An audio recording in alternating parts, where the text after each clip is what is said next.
Brace yourselves. Dahil minsan lang mangyayari. So Collab brings you the Wildcard Edition!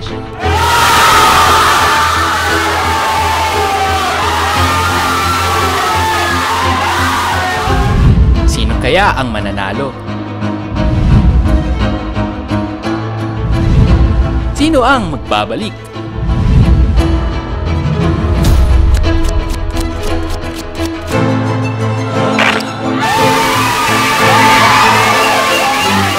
Bumalik na ang hinihiling kong bumalik.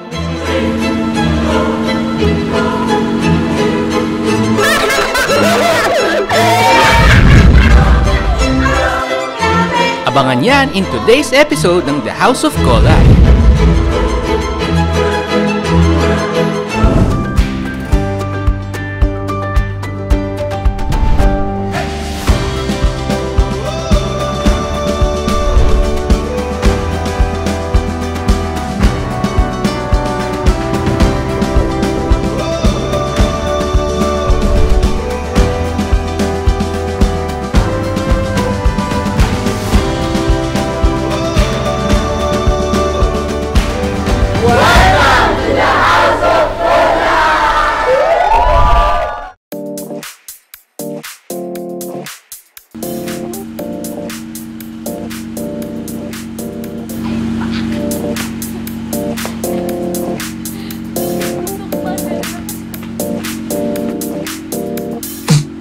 Alive, let's hit the dance floor. Don't work too hard, might break a backbone. Return of the Mac, the king is back though.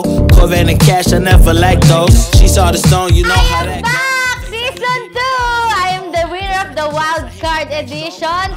Sobrang, it's good to be back. Na-miss ko to! I like girl blue eyes with a little bass. Here for the thrill, I don't need a chaser. Wanna vibe and get away. Shimmy, shimmy, yeah, got the semi-phone. Pero bago natin pagpatuloy ang pagpasok muli ni Telly, balikan muna natin ang mga pangyayari.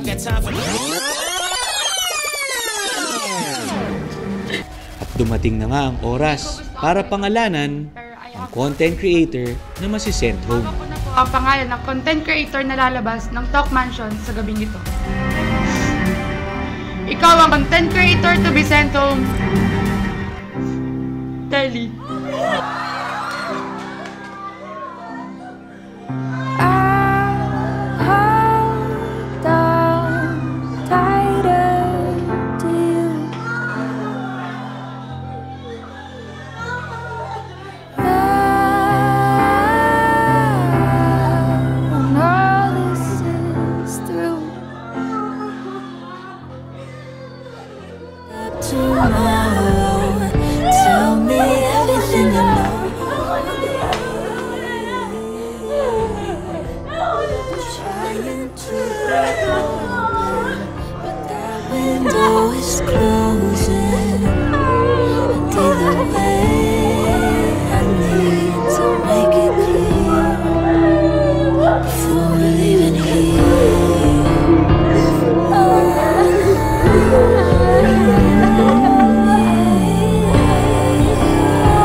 Thank you po. Mahal na mahal ko po kayo. Kinabukasan, ipinakita na ang isa sa mga pasabog ng The House of Collab.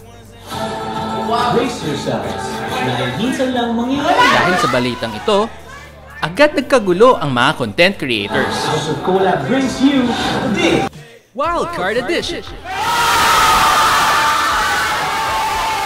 Ako talaga, hinihiling ko talaga nung before pa i-announce, sabi ko, sana merong wildcard, ganun-ganun, para syempre bumalik yung sigla ng bahay, ganun. Kasi, syempre yung pagka-uwi ni Jowa, parang sobrang nalugmok talaga lahat ng content creators dito sa The House of Collab. Tapos, syempre, after a few days, biglang in-announce ka na merong wildcard.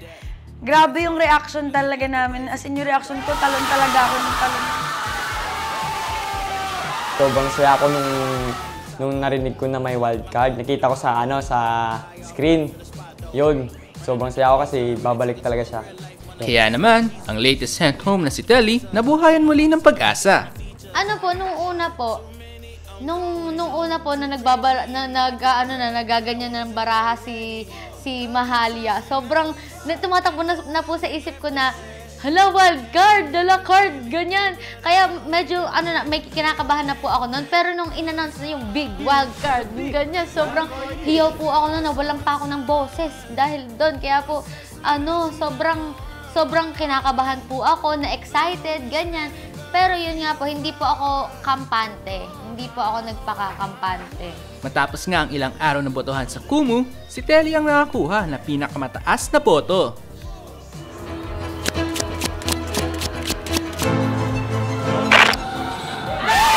At dahil dito, siya ang babalik sa mansion ng The House of Collab. So, ayun guys, isusurprise na nga natin sila kasi sobrang excited na natin and then, halika na, hindi na makapag-antay.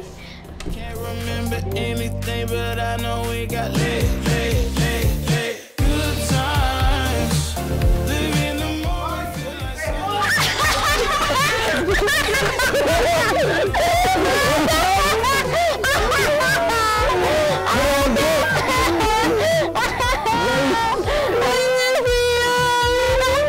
nakita ko may pumasok na iba ang kulay ang buhok. Kasi in-expect na namin na dadating siya kagabi. Kaso hindi siya dumating. Pero mas masaya ngayon kasi nasimulan yung linggo na Telly Tanyan is back in the House of Collab. Yeah! After makita ang ibang content creator sa baba, pumanik naman siya sa boys room para gisingin ang ilan pang content creators. hanging off the fleece. So much going on, it's hard to focus on the features. I got too many, I'm going.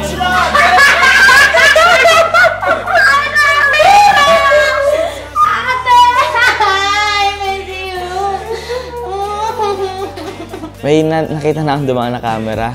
Kaya ako, bakit? Tapos pagkasunod ng camera, biglang lumabas si Telly. Ako, sobrang wish ko talaga na bumalik si Telly. Ayun, wish granted talaga. Tapos sobrang saya na bumalik na dito yung Telly namin ng season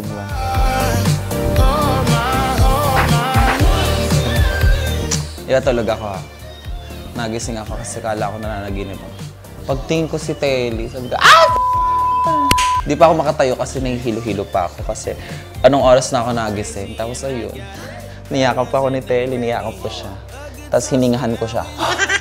Kakagising ko lang. Perfect! Sunod naman niyang pinuntahan ang girls' room.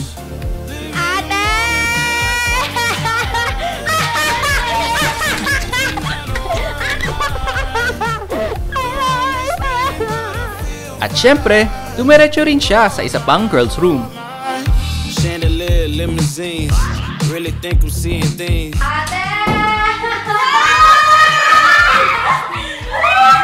So ayun nga po, nag-aayos po kami sa room namin, then parang may narinig po kami nagsisigawan.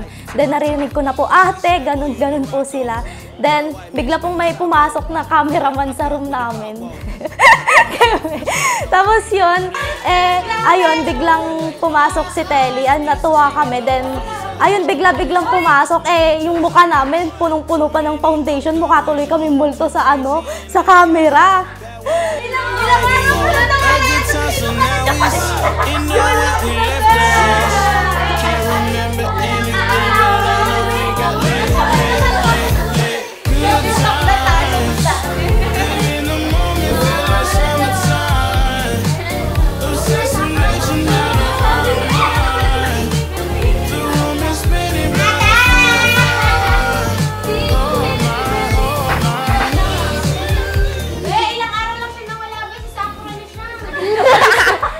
Ano ba, Telly, ang pakiramdam na nakabalik ka na ulit dito sa THOC Mansion?